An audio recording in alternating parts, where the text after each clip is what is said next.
Good evening, good evening. Welcome to Hava Mathematics Center.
एक से 2 minute wait करो, start करते हैं.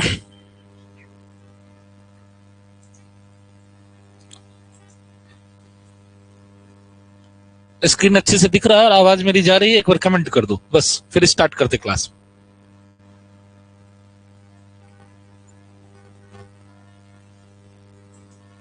एक कमेंट करो. अच्छे से दिख रहा है स्क्रीन, आवाज जा रही है? फिर हम स्टार्ट करते class. Okay okay chat. Yes sir, ठीक है ठीक है, हम स्टार्ट करते हैं. चलो स्टार्टअप कर देते हैं.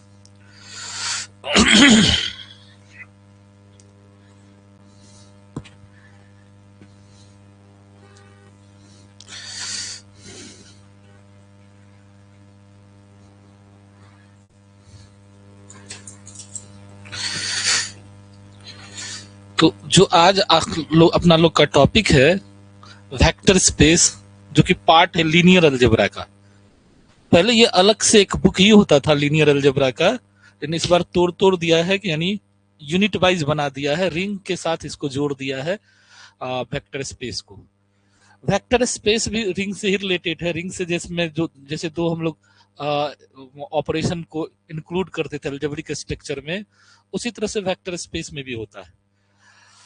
तो वेक्टर स्पेस को सीखने से पहले हमको सबसे पहले जानना होगा हमको यूनिट 3 पेपर 8 वेक्टर स्पेस. ये अपना लोग का शुरुआत हो रहा है.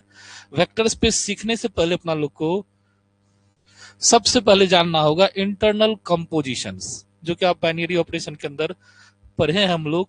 कई बार हम लोगों ने जाना है कि इंटरनल ऑपरेशन बोलो कंपोजिशन बोलो एक ही चीज है. तो वेक्टर स्पेस स्टार्ट करने से पहले हमको ये दो चीज की बेसिक जानकारी होना चाहिए. एक इंटरनल ऑपरेशन, दूसरा एक्सटर्नल ऑपरेशन, जिसको इंटरनल कंपोजिशन और एक्सटर्नल कंपोजिशन भी बोलते हैं. अब ये इंटरनल एक्सटर्नल क्या होता है ये भी थोड़ा सा हम लोग क्लियर कर ले. ऐसे रिंग में जो लोग पढ़े हो ऑफलाइन क्लास में रिंग थ्योरी तक, तो उसमें ये चीज बताया गया था आपको इंटरनल एक्सटर्नल ऑपरेशन से रिलेटेड टर्म के बारे में. इंटरनल ऑपरेशन बोलते हैं ऐसे कि अगर कोई सेट मान लो V ही है और उस V क्रॉस V या V के साथ जो V का एलिमेंट लिया जाए, V का कोई दो एलिमेंट लिया जाए, उसके बीच में कोई भी ऑपरेशन, जो भी ऑपरेशन डिफाइन हो, प्लस हो, इनटू हो, डिवाइड हो, एनीबॉडी, कोई भी ऑपरेशन अगर डिफाइन है तो उसका एलिमेंट उसी सेट में रहना चाहिए. तब उसको हम लोग बाइनरी ऑपरेशन भी बोलते थे अपना लोग, याद होगा. F such that A star A tends to A, यानी ए से ए को स्टार ऑपरेशन कराने के बाद भी उसका रिजल्ट ए ही में रहता है, that is star is called binary operation on that set. ऐसा आप लोग बोलते थे. Just like internal operation mean binary operation. Clear हो गया. इंटरनल ऑपरेशन में हमारा जो सेट होगा उसके सारे एलिमेंट के बीच जो भी ऑपरेशन होगा उसी के अंदर ही रहेगा, उससे बाहर नहीं जाएगा. एक्सटर्नल ऑपरेशन में कुछ उल्टा हो जाता है. कि एक्सटर्नल ऑपरेशन मतलब दो अलग अलग सेट है, यहां V क्रॉस B लिखते थे अपना लोग, वहां V क्रॉस F है, एक V का एलिमेंट है, एक F का एलिमेंट है, रिजल्टेंट मेरा V में जा रहा है।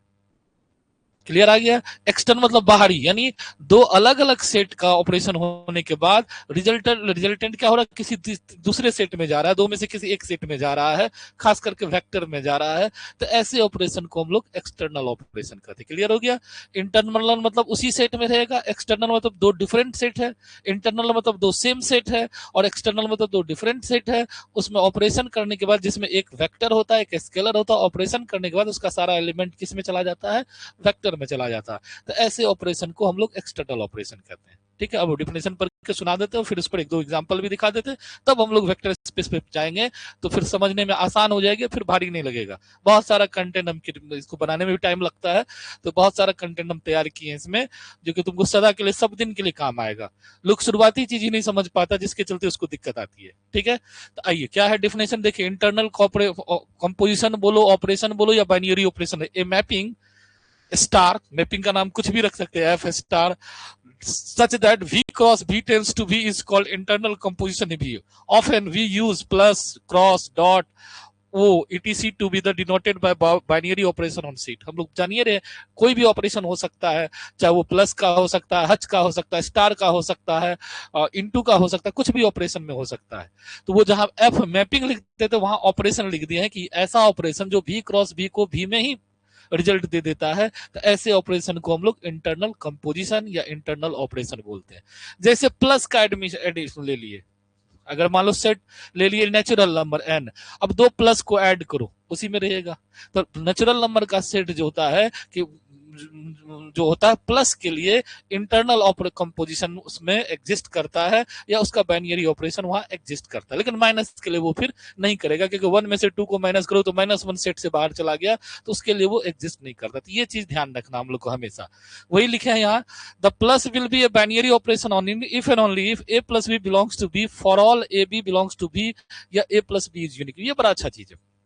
नॉर्मली तौर पर ऐसा, ये कोई मतलब डिफरेंट डिफरेंट जब ऑथर की बुक पढ़ोगे तो डिफरेंट डिफरेंट बात होती है, लेकिन जनरली तौर पर प्लस को हम लोग इंटरनल ऑपरेशन मान लेते हैं, इनटू को हम लोग एक्सटर्नल ऑपरेशन बोलते हैं। हकीकत में ऐसा नहीं है, वहां प्लस की जगह कोई भी ऑपरेशन हो सकता है, कोई जरूरी नहीं कि हर बार प्लस ही दिया जाए। लेकिन तुम्हारा लेवल, चूंकि तुम्हारा इनिशियल लेवल है, तो वहां हम लोग ऑपरेशन के तौर पर जनरली इंटरनल ऑपरेशन के लिए प्लस का इस्तेमाल करते हैं, और एक्सटर्नल ऑपरेशन के लिए डॉट या इनटू का इस्तेमाल करते हैं। क्लियर हो गया? यहां तक भी कोई दिक्कत नहीं है। अब रहा कि सर, कि ऑपरेशन जब आप लगाओगे, यानी एक V क्रॉस V में, या V में एक प्लस का ऑपरेशन ले लेंगे, तो उसके एलिमेंट में ऑपरेशन होता है, सेट पर नहीं। सेट तो मान लो एक फिक्स है, उसके एलिमेंट के बीच हम लोग ऑपरेशन करते हैं। ठीक, similarly star will be binary operation, फिर इसी तरह से A into B, A B. अच्छा, जब उसको प्लस करेंगे तो यूनिक वैल्यू आना चाहिए, डबल वैल्यू नहीं लेगा, वो भी ध्यान रखना है फंक्शन का, जो क्योंकि वो फंक्शन है, स्टार जो है या ऑपरेशन जो, वो फंक्शन के टाइप से है, तो उसकी वैल्यू हमेशा यूनिक होगी। याद है ना, फंक्शन का क्या होता है, यूनिक इमेज बनता था, तो उसका वैल्यू हमेशा यूनिक होगा। अगर डबल वैल्यू रखता है, उसका मतलब वो ऑपरेशन एग्जिस्टेंस नहीं है उसकी, वो बाइनरी नहीं कहलाएगा, इंटरनल नहीं कहलाएगा। तो उसकी वैल्यू जब ए और बी को जो ऐड करोगे, तो वो भी यूनिक होना चाहिए और उसी सेट में होना चाहिए। क्लियर हो गया? इंटरनल क्लियर हो गया मेरे ख्याल से। अब आपको दिक्कत नहीं होगा इंटरनल समझने में। हम व्हाइट बोर्ड पर भी काम करेंगे, पहले ये समझा दिया जाए आपको। तो फिर से एक बार देख लीजिए, इंटरनल कंपोजिशन और बाइनरी ऑपरेशन क्या है। A map star such that V cross V tends to V is called internal composition A V. Often you use plus, dot, plus, cross, dot, etc o to be denoted by binary operation and set. Thus plus will be a binary operation only if and only A plus B belongs to B for all A B belongs to B and A plus B is unique. Similarly, a star will be binary operation on B. A star B belongs to B for all A B belongs to B and A star B is unique. We can say that V is closed with composition. यानी हम ऐसा भी बोल सकते हैं कि V क्या है, अपने ऑपरेशन के साथ क्लोज है, यानी उसमें बाइनरी तब बोलने का जरूरत नहीं पड़ेगा, या कोई बाइनरी बोल दिया तो क्लोजर लॉ दिखाने का जरूरत नहीं है, क्योंकि वो ऑपरेशन में छिपा हुआ रहता है। इसलिए बहुत जगह जब ग्रुप का डेफिनेशन पूछा जाता है, तो अगर तुम बाइनरी डिफाइन कर दिए हो तो क्लोजर लॉ करने की जरूरत नहीं है। हाँ, अगर तुम बाइनरी डिफाइन नहीं करो तब क्लोजर लॉ बोल सकते हो। तो कई जगह इंटरव्यू में यहाँ फंसाता है लोगों को। चलिए, तो we can say that V is close with composition and operation star is said to be internal composition if AB belongs to B, A star B belongs to B is unique। तो internal मेरे ख्याल से आपको समझ में आ गया। अब आते हैं एक्सटर्नल पर। इंटरनल का example, in the set Z of integer the addition and multiplication are internal binary composition. Natural number पे भी एडिशन एंड मल्टीप्लिकेशन इंटरनल होगा, इंटीजर्स पर भी, रियल नंबर पर भी, जितना भी इधर से नेचुरल तो उस परिवार का सबसे छोटा सदस्य है ना, उससे ऊपर जितना भी चले जाओ सारा में सेम सेट रहना चाहिए। ये जो इंटरनल कंपोजिशन एग्जिस्ट करता है, प्लस वाला, इनटू वाला, माइनस वाला सब जगह एग्जिस्ट नहीं करता है। माइनस वाला जो है वो इंटीजर में करता है लेकिन सब जगह एग्जिस्ट नहीं करता, या डिवाइड वाला सब जगह एग्जिस्ट नहीं करता, उसका कुछ टर्म एंड कंडीशन है। ठीक है, इसी तरह से the set of matrices scalar multiplication of matrices in external operation on the set R of real number. अब एक्सटर्नल कंपोजिशन की बात जब करेंगे तो a map F cross V tends to V, यही देखो यही चीज है कि ऐसा ऑपरेशन जो एफ और वी, एफ फील्ड है, वी वेक्टर स्पेस है, एफ स्केलर है, वी वेक्टर है, लेकिन दोनों का ऑपरेशन भी में रह जाए। ऑपरेशन वो लग रहा है एफ और बी के एलिमेंट के बीच में कुछ भी ऑपरेशन हो रहा है, या वहां प्लस हो, जनरली हम लोग यहाँ डॉट का लेते हैं, इंटू का लेते हैं ऑपरेशन, लेकिन दोनों को प्रोडक्ट कराने के बाद वो किस में चल जाए, भी में चल जाए, तो उस ओ को हम लोग एक्सटर्नल ऑपरेशन कहते हैं। क्लियर हो गया कि एक फील्ड का एलिमेंट होगा, एक वेक्टर का एलिमेंट होगा, दोनों का प्रोडक्ट वेक्टर में चला जाए तो उस ऑपरेशन को हम लोग एक्सटर्नल ऑपरेशन यानी बाहरी ऑपरेशन कहते हैं। ठीक है, क्लियर हो गया। ये बाहर वाला ऑपरेशन हो गया, जो इंटरनल ऑपरेशन हो गया। जैसे एग्जांपल के तौर पर स्केलर मल्टीप्लिकेशन, याद है 2x2 का कोई मैट्रिक्स ले लो, मैट्रिक्स को भी मान लो, के क्या है, स्केलर है, कांस्टेंट है, और दोनों को प्रोडक्ट कर दो तो के अंदर चल जाता था, और उसके बाद वो क्या बन जाता है, 2x2 के मैट्रिक्स के अंदर के बन गया तो वो भी के ही फॉर्म में चल जाता, वी का एलिमेंट कहलाता था। तो इस तरह का ऑपरेशन जो है एक्सटर्नल ऑपरेशन कहलाता था। यहाँ लिखे हुए हैं कि the set of matrices scalar multiplication of matrices is an external binary operation on the set of real numbers. Real numbers के केस में ये एक्सटर्नल ऑपरेशन होता है, कॉम्प्लेक्स नंबर के केस में भी होगा। तो इंटरनल एक्सटर्नल आपको समझ में आ गया, क्लियर। यहां तक कोई ज्यादा दिक्कत वाली बात नहीं है। अब आते हैं डिफिनेशन। अब आइए डिफिनेशन पर। डिफिनेशन ऑफ वेक्टर स्पेस ये बुक का ही है कि let V be a non empty set of vectors and F be a field, then a algebraic structure V plus dot together with two binary operation vectors addition and multiplication is said to be vector space over F if the following structure if the following condition are satisfied। कहता है कि जो तुम्हारे पास V एक set है, non empty set है, F भी एक सेट है जो फील्ड है, वेक्टर स्पेस फील्ड के ऊपर डिफाइन है। अब भी पर दो ऑपरेशन डिफाइन है, एक प्लस एक डॉट। प्लस को हम लोग इंटरनल, डॉट को यानी इनटू को हम लोग एक्सटर्नल बोलते हैं, लिख भी दिए हैं। प्लस मतलब ऑर्डिनरी एडिशन और डॉट मतलब ऑर्डिनरी मल्टीप्लिकेशन है। ठीक है, तो यह भी प्लस डॉट जो ये जो अलजेब्रिक स्ट्रक्चर है ये वेक्टर स्पेस कहलाएगा कब, पहला कंडीशन भी plus is an abelian group, अगर भी जो है इंटरनल ऑपरेशन के लिए अबेलियन ग्रुप का फॉर्मेशन कर दे। दूसरा condition distributive law, A alpha plus beta, A alpha plus A beta, a field का एलिमेंट है, अल्फा बीटा बी का एलिमेंट है। फिर ये इसको लेफ्ट डिस्ट्रीब्यूटिव लॉ कहते हैं। फिर right distributive law, A plus B, दोनों फील्ड का element alpha, A alpha plus B beta, यानी दो डिस्ट्रीब्यूटिव लॉ, एक लेफ्ट और एक right, external operation internal operation के रिस्पेक्ट में एग्जिस्ट करता हो।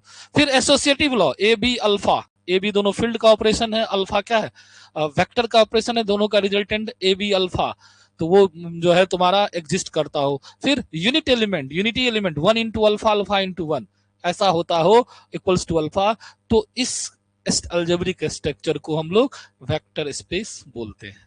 क्लियर हो गया। अगर वो भी प्लस के लिए अबेलियन ग्रुप हो, दो डिस्ट्रीब्यूटिव लॉ, एक लेफ्ट और एक राइट, एलिमेंट क्या होगा, फील्ड का भी होगा और वेक्टर का भी होगा, और उसके बाद एसोसिएटिव लॉ, और उसके बाद unit element 1 into alpha, 1 F का एलिमेंट है, अल्फा वी का एलिमेंट है, इक्वल्स टू अल्फा, यानी वी में चला गया। तो फिर इस पूरे स्ट्रक्चर को, इस पूरे प्रॉपर्टीज को अगर सेटिस्फाई कर देता है कोई वेक्टर स्पेस जो फील्ड पर डिफाइन है, जिसका बेस फील्ड है, तो उस पूरे ऑपरेशन को, उस पूरे अलजेब्रिक स्ट्रक्चर को हम लोग वेक्टर स्पेस कहते हैं। तो डिफिनेशन अब क्लियर हो गया, अपनों से लिख लोगे, ऐसे हम बोर्ड पे भी करके दिखाएंगे। पहले थोड़ा सा जो पीपीटी है वो दिखा देते हैं जिससे कि आसान होगा तुमको समझने में। ये है मेरा अपना कि let F plus dot be a field पहले फील्ड कर दिए। The elements of F will be called a scalar, बिल्कुल सही बात है। Let V be a non empty set whose elements will be called vectors. F field है, V vector space है, F का एलिमेंट स्केलर है, भी का element vector है, ठीक। Then V is a vector space over the field F, V over F if पूरा there is a definite and internal composition in V called addition of vectors denoted by plus. Also for this composition V is an abelian group, V plus is abelian group. फिर वही alpha abelian group का जो पांचों condition है कि alpha beta B में होगा तो क्लोजर लॉ, फिर एसोसिएटिव लॉ, फिर existence of identity, existence of inverse जो आप पढ़े हो अबेलियन ग्रुप होने के लिए, तो पांचों कंडीशन को दिखा दिए। दूसरा है there is an external composition V over F scalar multiplication denoted by multiply A alpha belongs to B for all A belongs to F of alpha belongs to V, यानी स्केलर कंपोजिशन यानी external operation define हो। और उसके बाद ये चार condition हो, एक होगा क्या कहते हैं आपको, एक हो गया आपको closure law, distributive law left और राइट, एसोसिएटिव लॉ और आइडेंटिटी एलिमेंट यूनिट एलिमेंट, तो फिर वो स्ट्रक्चर वेक्टर स्पेस कहलाता था। इसी जो उधर भी था डिफाइन उसी को अपने ढंग से भी डिफाइन करते, तो इस तरह से भी लिख सकते हो डिफिनेशन। अब डिपेंड करता है कि एग्जाम में कितने नंबर का पूछता है। अगर यही चीज लिख दिए define vector space given 1 example या 2 example of vector space 5 number का दे दिया, तो फिर आपके हाथ में है कि तब, क्योंकि हमको एग्जांपल को भी एक्सप्लेन करना है, डेफिनेशन भी देना है, तो डेफिनेशन हम शॉर्ट रख सकते हैं, डेफिनेशन को बहुत तीरने का कोई जरूरत नहीं है। तो वो भी दे दिए, ये भी दे दिए, दोनों तरह से देख लिए। हमको अगर बी प्लस अबेलियन ग्रुप तो कोई जरूरी नहीं कि हम पांचों कंडीशन करके देगा, हमको समझ में आना चाहिए कि बी प्लस अबेलियन ग्रुप बोल रहा है, इसका मतलब 5 कंडीशन इसके साथ जुड़ा हुआ है। एक और डेफिनेशन हम लिए हैं, ये भी डिफरेंट बुक से, 3 बुक से 3 तरह का डिफिनेशन हम तुमको कॉपी करके दे रहे। Let V be the set of elements with internal composition be a field with as an external composition, then V form a vector are the following postulates are satisfied। वही V plus is abelian group, alpha F में X V में तो AX है, alpha XY करके है, इसमें वही same चीज है, खाली XY सिंबल का अंतर है। तो 3 तरह से वेक्टर स्पेस को डिफाइन कर दिए।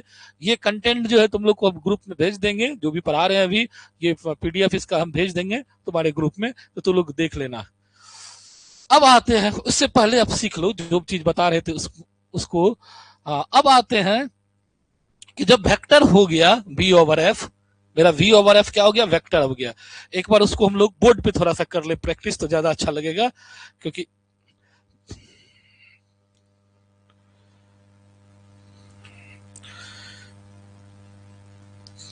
एक छोटा सा हम लोग जो बताना चाह रहे थे तो उस पर देखिए क्या बताया अभी आपको कि V ओवर F, पहले तो ये वेक्टर स्पेस कैसे लिखा जाता है, V ओवर F, यानी इसको पढ़ेंगे क्या, V over F, V over F, ठीक, V ओवर F, इसका मतलब कि ये F क्या है, फील्ड है, F क्या है, फील्ड है, V क्या है, वेक्टर स्पेस है, वेक्टर है। ये फील्ड जो होता है वो स्केलर होता है, और ये तो वेक्टर है ही, ऑलरेडी वेक्टर है ही, V ओवर F जो बताए तुमको। अब इस पे एक अलजेब्रिक स्ट्रक्चर डिफाइन हो रहा है, V प्लस डॉट, यही चीज बताया आपको। ये जो दिख रहा है V प्लस डॉट, ऐसे लिखो या कुछ लोग ऐसे भी लिखते हैं, V प्लस डॉट छोटी ब्रैकेट करके। तो यहाँ V क्या है, सेट है, ये सेट है, ये क्या है आपको, इंटरनल ऑपरेशन है, इंटरनल ऑपरेशन है, ये इंटरनल ऑपरेशन है, और ये क्या है आपको, एक्सटर्नल ऑपरेशन है, ये क्या है आपको, एक्सटर्नल ऑपरेशन है, एक्सटर्नल ऑपरेशन है। तो इस पूरा एथिकल सिस्टम का क्या नाम होगा, इस पूरा सिस्टम को बोलते हैं अलजेब्रिक स्ट्रक्चर। ये है क्या इसे हकीकत में, अलजेब्रिक स्ट्रक्चर है। तो यही जो है V प्लस डॉट जो आपको बोर्ड पे दिख रहा है, इसी को हम लोग वेक्टर स्पेस कहेंगे। कब, अगर ये 5 कंडीशन मान ले, पहला कंडीशन हो गया कि V प्लस क्या हो, अबेलियन ग्रुप हो जाए, V प्लस क्या हो अपना लोग को, अबेलियन ग्रुप हो जाए। दूसरा कंडीशन होगा कि स्केलर यानी जो एक्सटर्नल ऑपरेशन है, प्रॉपर्टीज वो सेटिस्फाई करे। तो एक्सटर्नल प्रॉपर्टीज क्या था कि A अगर F में है, अल्फा अगर V में है, तो such that A into alpha ये किस में चला जाना चाहिए, VI, एक्सटर्नल कंपोजिशन हिट कर जाए। तीसरा अब है वही डिस्ट्रीब्यूटिव लॉ, तीसरा के अंदर आपका क्या हो गया, ए अल्फा प्लस बीटा, जो आप पढ़े हो कई बार हमसे, A alpha plus A beta हो जाए। चौथा इसी में जोड़ दो कि A plus B alpha, left distributive right distributive, तो A alpha plus B alpha हो जाएगा।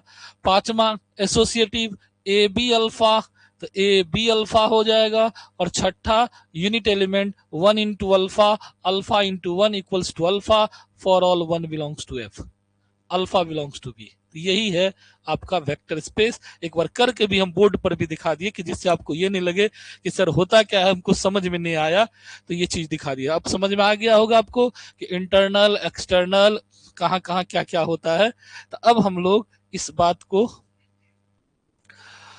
आगे बढ़ाते हैं, जहां तक अपना लोग पढ़े उसी चीज को आगे आ जाते पीपीटी पे।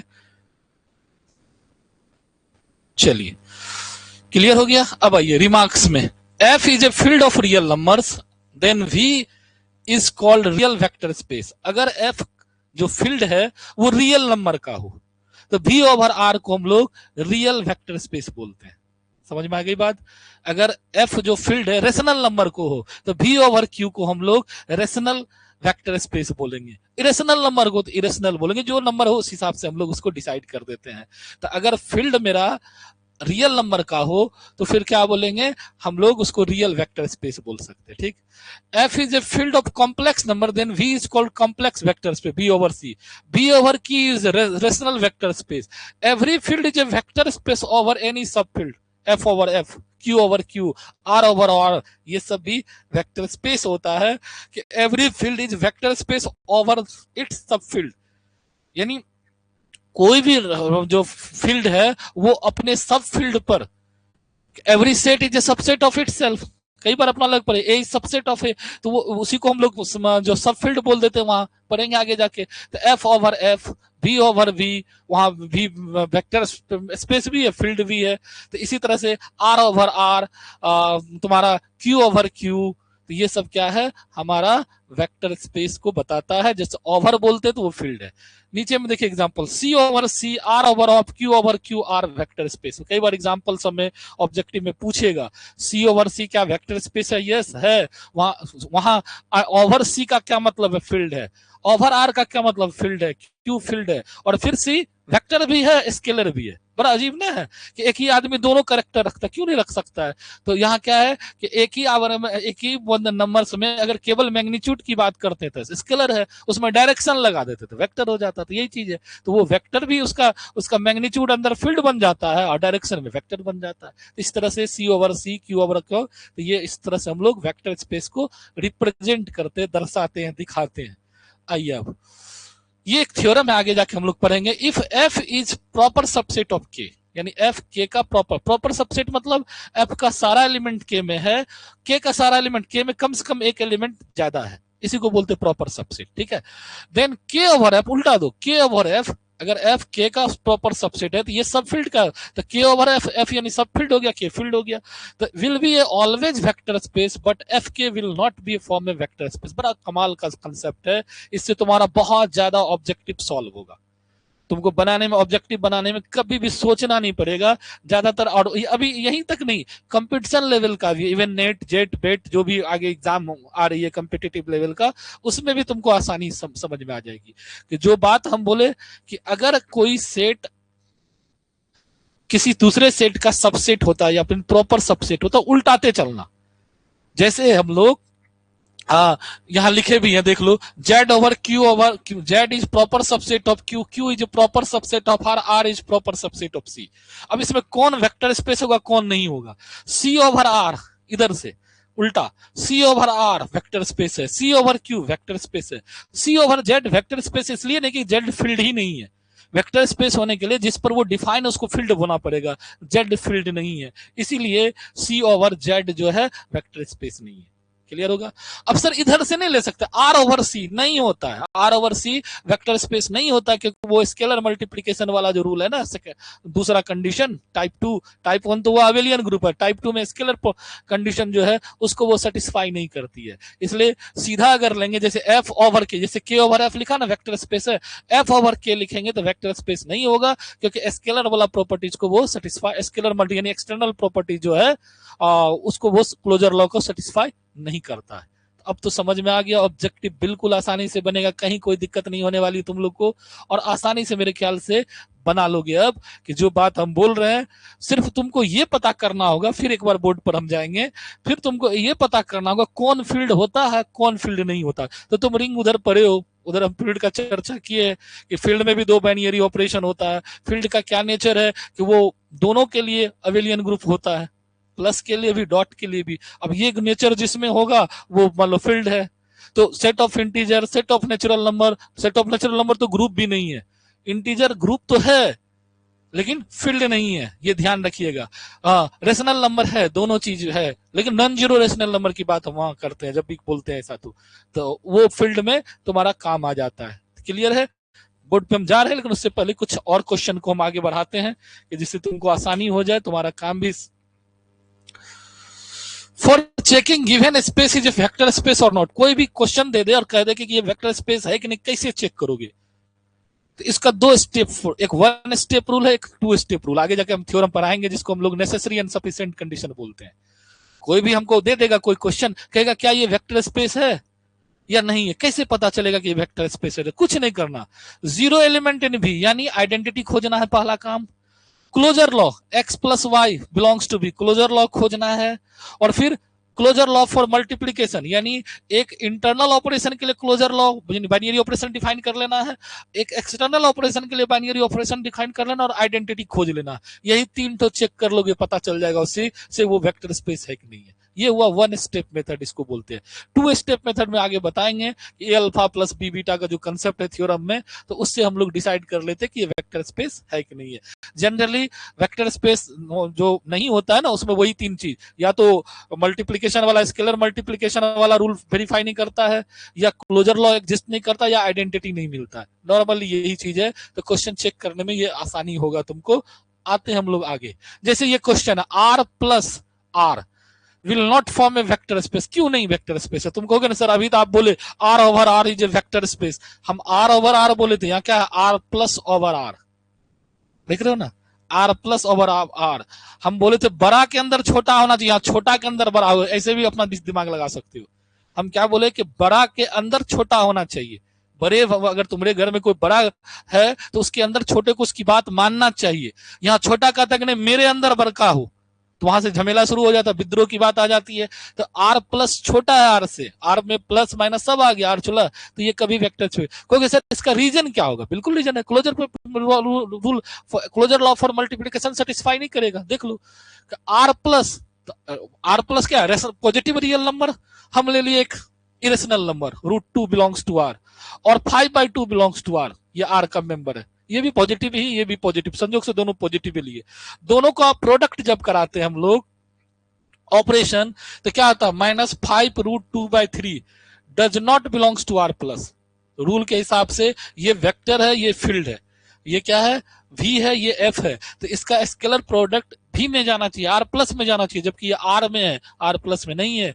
इसी वजह से इसका क्लोजर लॉ होल्ड नहीं करता, closure law for multiplication hold नहीं करता है, इस वजह से ये वेक्टर स्पेस नहीं है। तो अब जब भी कोई ऐसा क्वेश्चन दे दे चेक करने कि ये वेक्टर स्पेस है कि नहीं है, तो पहले ये प्रॉपर्टी जो 3 अभी बताए ना, या तो एडिशन का क्लोजर लॉ लिख लो, या स्केलर मल्टीप्लिकेशन का क्लोजर लॉ लो, या आइडेंटिटी खोज लो, इसी तीनों में से एक वेरीफाई नहीं होगा, उसी से पता चल जाएगा कि ये वेक्टर स्पेस है कि नहीं है। तो आर प्लस आर जो है वो वेक्टर स्पेस नहीं है। क्लियर होगा, कोई दिक्कत नहीं होना चाहिए। इसी तरह से अगर दे दे क्यू ओवर आर, नहीं होगा, क्यू छोटा है आर बड़ा है, समझ में आ रही है बात को? उल्टा के होगा, आर ओवर क्यू करेंगे तो हो जाएगा, क्यू ओवर आर करेंगे तो फिर नहीं होगा। तो ये ध्यान रखिएगा, जो उसका सीरीज है असेंडिंग ऑर्डर में, उसको रिवर्स ऑर्डर में लाइएगा तो सब वेक्टर स्पेस होगा। सीरियस सिंपल वे में, यानी जो असेंडिंग ऑर्डर का सिंबल है सेम पैटर्न पे लाइएगा तो वो वेक्टर स्पेस नहीं होता, क्योंकि वो स्केलर मल्टीप्लीकेशन वाला रूल को फुलफिल नहीं करता है। चलिए आगे बढ़ते हम लोग धीरे धीरे। अब है एग्जाम्पल ऑफ वेक्टर स्पेस। तो यहां तक हम लोग को कोई दिक्कत नहीं है, समझ में आ गया होगा अभी तक जो है। उससे पहले हम तुमको कुछ एमसीक्यू, जब वेक्टर स्पेस सीख गए हो तो पहले हमको ये जवाब दे दो, तब एग्जाम्पल में हम जाएंगे। ये है आपका क्वेश्चन। अब तुम्हें लोग, जो लोग जुड़े हुए हो, क्लास देख रहे हो, स्क्रीन पे क्वेश्चन दिख रहा होगा, हम पढ़ के भी सुना देते हैं, आंसर करना है तुमको। विच of the following is the correct definition of vector space? A set with only addition defined, a set with addition and scalar multiplication satisfying certain axiom, a set with multiplication only, a set with division and subtraction only। जल्दी जो है अपना answer type करके बताओ क्या होगा इसका। विच of the following is correct definition of vector space? इसमें से कौन सा वेक्टर स्पेस का करेक्ट डेफिनेशन है?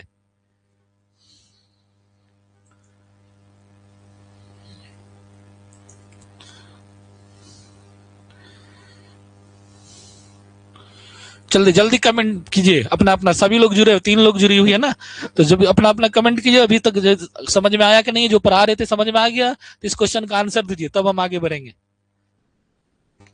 सभी लोग को टाइप करना अपना आंसर, अपना अपना आंसर दीजिए सभी लोग।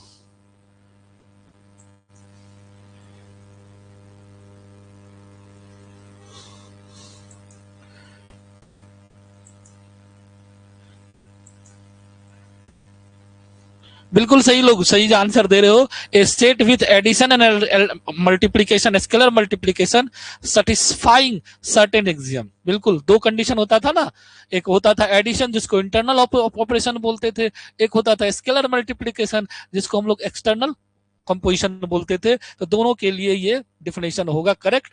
अदरवाइज जो भी डिफिनेशन वो अधूरा है, वो वेक्टर स्पेस में हम लोग यूज नहीं करते हैं। चलिए तब अगला क्वेश्चन आते हैं, पहले ये वेरीफाई कर ले, तब एग्जांपल और फिर प्रॉपर्टीज पे हम जाते हैं। तो ये क्लियर हो गया आपका। नेक्स्ट क्वेश्चन पे आते हैं।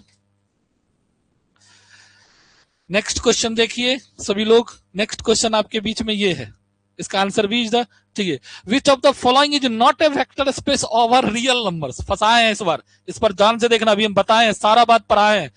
विच of the following is not a vector space over real number? इसमें से कौन सा रियल नंबर के बेस, जो फील्ड है उसके बेस पर वेक्टर स्पेस नहीं है? Set of all real valued continuous function, set of all polynomial with real coefficient, set of all positive real number under usual addition and scalar multiplication, set of all ordered pair of real numbers।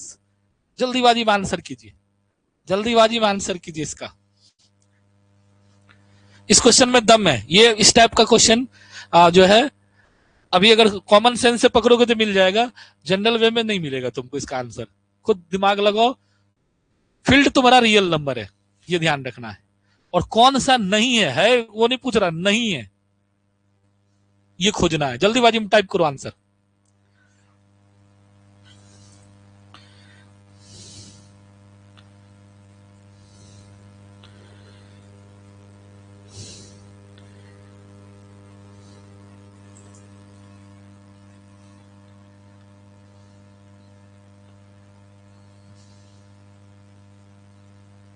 अभी तुरंत बताएं, तुरंत बताएं।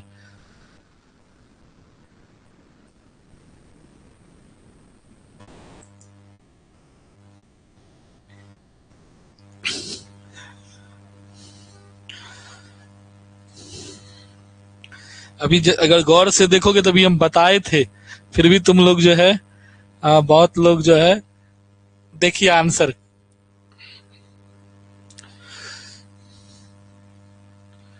अभी just बताए थे ना, R plus positive real number जो है, रियल नंबर पर वेक्टर स्पेस नहीं है, अभी तुरंत बताए थे। फंसा दिया 3 ऑप्शन देके तुमको। Set of all real valued continuous function, continuous function है तो उसका सम भी कंटिन्यूअस, सारा चीज उसमें आ जाएगा तुम्हारा। आर पर वो आराम से होगा, रियल वैल्यूड कंटिन्यूअस फंक्शन है तो वो आएगा ही। Polynomial function with real coefficient, यानी आर से आर पर ही वो भी है, ये भी आराम से वेक्टर स्पेस होगा। Set of all order pair of real number, real number का ऑर्डर पेयर है, यानी R square R Q over R इस टाइप से है, वो भी डिफाइन तुम्हारा हो जाएगा। सिर्फ ये है positive real number under usual under and scalar multiplication, अभी तुरंत बताया आर प्लस आर जो होता है वो वेक्टर स्पेस नहीं होता। अभी देखे थे अपना लोग एग्जांपल लेके, थोड़ा देर पहले ही तो दिखाए थे तुम लोग को, देख लो, ये बताए थे ना आर प्लस आर वाला, ये यही तो है, यही ना आर प्लस आर है, वेक्टर स्पेस ये नहीं है। क्यों नहीं है? क्योंकि इसका एलिमेंट जो है आर प्लस में नहीं बिलोंग करता है। तो वही क्वेश्चन था वहां। समझ में आ रहा होगा? कोई दिक्कत है तो बोलो जल्दी। तो दूसरा एग्जांपल लेके भी समझा सकते हैं। चलिए तीसरा क्वेश्चन पे बात है। ये समझ में आ गया? इसमें से कौन सा वेक्टर स्पेस नहीं है? तो पॉजिटिव रियल नंबर फील्ड पर वेक्टर स्पेस नहीं है। बाकी ये सारा वेक्टर स्पेस है। ये सारा आगे हम लोग एग्जांपल में डिस्कस करेंगे। अब पढ़े भी हैं, ऑफलाइन क्लास में तो पढ़े हुए 7-8 एग्जांपल दिए थे। उसमें था real valued continuous function F X plus G X, order pair R square या आर क्यू या आर एन एन टपल्स वाला, पोलिनोमियल विथ रियल कॉफिशिएंट। ये सारा चीज तो था, वहां पर आए भी थे। यहाँ भी बताएंगे हम एग्जाम्पल। अगला दिन के लिए रखे हैं टारगेट। आज कम से कम डिफिनेशन को क्लियर कर दे और उस पर कुछ कंसेप्ट तुम लोग को आ जाए, कि समझ में आ जाए, भारी नहीं लगे तुमको। चलिए ये एक्सप्लेनेशन हो गया। तीसरा, for a set to be a vector space which property must hold. फिर ध्यान दीजिए question, for a set to be a vector space, कोई सेट वेक्टर स्पेस है, इसमें से कौन सा कंडीशन उसको निश्चित रूप से सेटिस्फाई करना पड़ेगा? पढ़ा हुआ है तुम लोग को, जल्दी ऑप्शन टाइप करो अपना अपना। अब हम ज्यादा बोलेंगे तो आंसर आउट हो जाएगा मेरा। For a set to be a vector space which property must hold.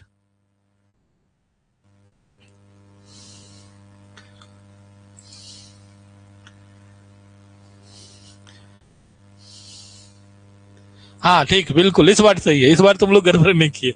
Closure under addition and scalar multiplication is the right answer. Existence of multiplicative inverse, single property या commutative with scalar multi, single commutative तो इसमें होता भी नहीं multiplication के लिए। Associative और division, ऐसा कोई प्रॉपर्टी नहीं है वेक्टर स्पेस के लिए। तो इसका मतलब आंसर क्या होगा? Closure under addition and scalar multiplication. तो इस बहाने तुम लोग को ये प्रैक्टिस हो गया। चलिए अगला क्वेश्चन पे देखिए तब।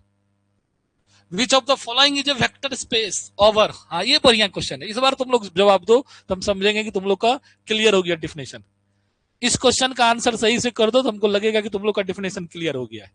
विच of the following is vector space over, इसमें से कौन सा वेक्टर स्पेस है?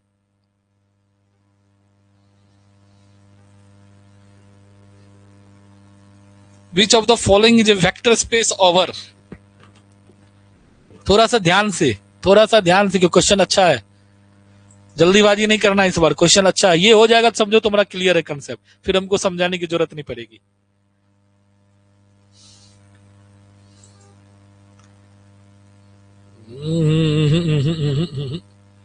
तब तो फिर दिक्कत है, तब डिफिनेशन क्या पढ़े। इस बार फील्ड उल्ड कुछ दिया नहीं है, अब तुम्ही को डिसाइड करना है कि वो फील्ड क्या है, या वो जो भी नंबर की बात किया जा रहा है वो सही मायने में है कि नहीं है। ये तुमको खुद से ब्रेन लगाना पड़ेगा। या फिर नंबर के बारे में जितना भी नंबर पर उसके बारे में पहले से भी हम बताएं कौन फील्ड होगा कौन नहीं होगा, तो उस हिसाब से सोचना पड़ेगा तुमको। हाँ शीतल सही आंसर कर रही है, रियल मैट्रिसेस, बिल्कुल सही बात है।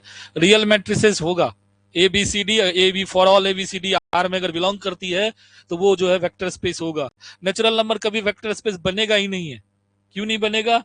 नेचुरल नंबर में तो क्या कहते हैं, सिर्फ क्लोजर लॉ के बाद क्लोजर एसोसिएटिव सेटिस्फाई होगा, आइडेंटिटी जीरो एवे नहीं करेगा, तो वहीं से खत्म हो गया। प्राइम नंबर भी नहीं होगा क्योंकि 2-3 प्राइम है ना।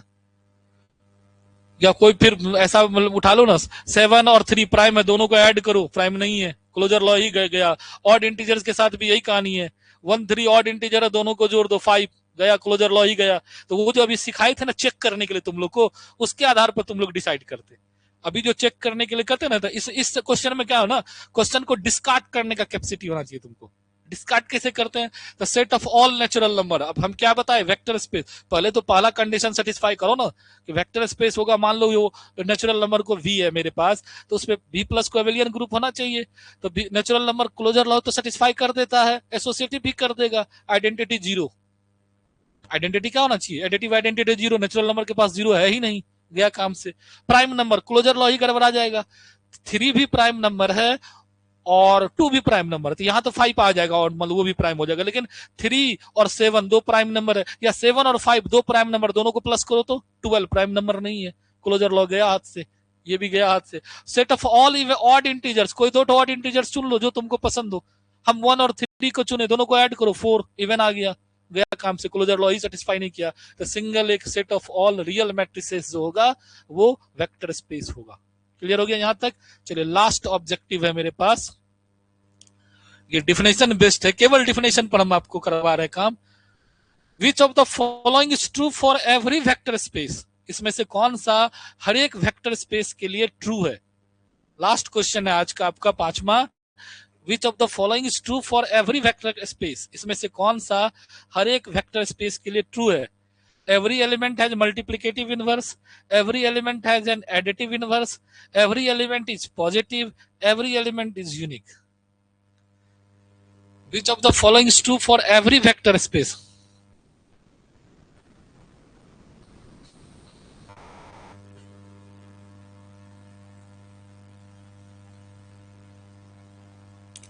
मल्टीप्लीकेटिव इनवर्स से तो कोई अपना लोग है नहीं, एडिटिव इनवर्स की बात हो सकती है। एवरी एलिमेंट इज पॉजिटिव, ऐसा कोई बात नहीं है, हर एक एलिमेंट पॉजिटिव हो ऐसा कोई बात नहीं है। कुछ भी हो सकता है एलिमेंट, एलिमेंट का तो कोई। Which of the following is true for every vector, हर एक वेक्टर स्पेस के लिए बात मानता हो। एवरी एलिमेंट इज यूनिक, तो दो पॉइंट पर बात बन सकती है। एक यूनिकनेस वाली बात भी ठीक ठाक लग रहा है, और एक अपना लोग को है कि every element has an additive inverse, लेकिन आंसर तो कोई एक ही करना होगा। तो B is the right answer. मेरे ख्याल से बी ही ज्यादा बेहतर होगा। देख लेते हैं हम लोग आंसर क्या करके हम लाए हैं एक्सप्लेनेशन में, तो उससे तुम लोग क्लियर हो जाएगा। Yes, B is the right answer, क्योंकि एवरी एलिमेंट आपका क्या है, हैज एन एडिटिव इनवर्स। हर एक एलिमेंट के लिए एडिटिव इनवर्स अगर एग्जिस्ट करता हो तो वो वेक्टर स्पेस है। तो आज तुमको मोटा मोटी हम वेक्टर स्पेस, अब हमको लगता है कि वेक्टर स्पेस का डेफिनेशन तुम लोग के दिमाग में अच्छे से अब बैठ गया होगा, कहीं कोई दिक्कत नहीं होगा। वेक्टर स्पेस का डेफिनेशन भी बैठा दिए, ऑपरेशन इंटरनल एक्सटर्नल दोनों सीख गए, कैसे लिखा जाता है वेक्टर स्पेस को ये भी सीख दिए, B over F, proper subset वाला भी कंसेप्ट सिखा दिए तुमको। अब इस पर एग्जाम्पल वाला है मेरे पास स्लाइड, तो आज नहीं, क्योंकि मेरा अगला क्लास शेड्यूल है, लेट हो गया तुम लोग का शुरू करने में हमको। कल से हम कोशिश करेंगे कि 8 बजे ही शुरू कर लें। तो 9:30 से, चूंकि वो जेट वाला जो है लेक्चरशिप वाला झारखंड वाला उसका बैच है, तो इसलिए आज हम यही रोक रहे हैं। अगला क्लास इसका जो कल फिर हम लोग कंटिन्यू करेंगे एग्जाम्पल ऑफ वेक्टर स्पेस से। समझ में आया सभी लोगों को, कोई दिक्कत नहीं हुआ। तो तुम लोग ऑनलाइन क्लास से डर रहे थे ना सर ऑनलाइन में कैसे समझ में आएगा कि नहीं है, तो अगर समझ में आ रहा है तो फिर अगला क्लास कल फिर हम लोग कंटिन्यू करेंगे, और शाम में फिर जो ऑफलाइन क्लास है वो भी होगा, उसमें कोई दिक्कत नहीं है। आज हमको चूंकि कॉपी में वो क्या कहते हैं, वो कुछ कॉपी जो जांच हुआ था उसका कुछ समय थी बनाना था बिल उल, उसी में हमको लेट लग गया, इसलिए आज का क्लास हम अथी कर दिए, भर दिन उसी में एंगेज रहे। तो कल हम लोग फिर 8 बजे करीब मिलते हैं एग्जाम्पल ऑफ वेक्टर स्पेस से। क्लियर? यहाँ तक कोई दिक्कत, कोई क्वेश्चन तो जल्दी बोलो, क्योंकि मेरा अगला क्लास फिर है 9:30 से शेड्यूल किया हुआ। कोई क्वेश्चन, कोई दिक्कत तो जल्दी बोलो।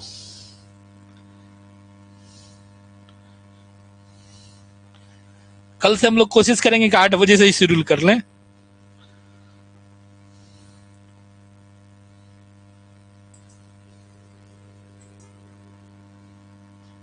सबको समझ में आ गया? कोई दिक्कत नहीं ना है डिफिनेशन उफिनेशन में? तो जल्दी बोलो, अभी समय है 5 मिनट मेरे पास। अगर कोई दिक्कत है तो फिर हम उसको रिपीट कर देंगे। एग्जाम्पल वाला खाली आज हम नहीं उठाए, एग्जाम्पल वेरीफाई करने के लिए कल अगला क्लास में हम लोग करेंगे। उसके बाद प्रॉपर्टीज वाला करेंगे, फिर तब थ्योरम करेंगे। तो सिस्टमेटिक हो जाएगा। मान लो कोई भी बात भी बाहरी बच्चा भी खरीदेगा तो उसको समझ में आने लगेगा कोर्स के बारे में। कोई क्वेश्चन, कोई समझ में जहां जो नहीं आया हो तो जल्दी बोलो।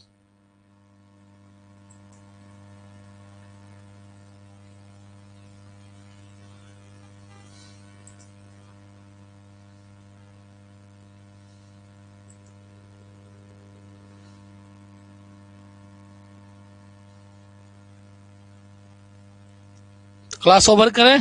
चलिए, तो आज का क्लास हम यही ओवर कर रहे हैं आपका।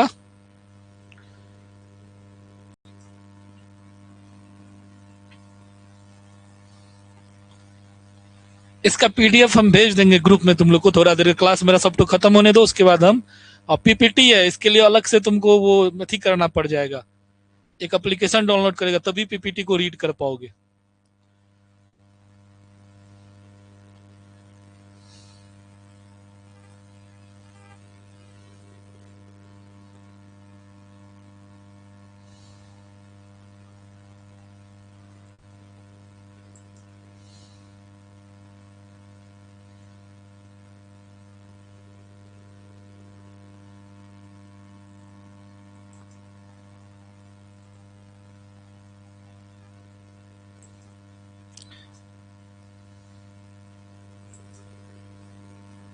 चलिए, क्लासेस ओवर।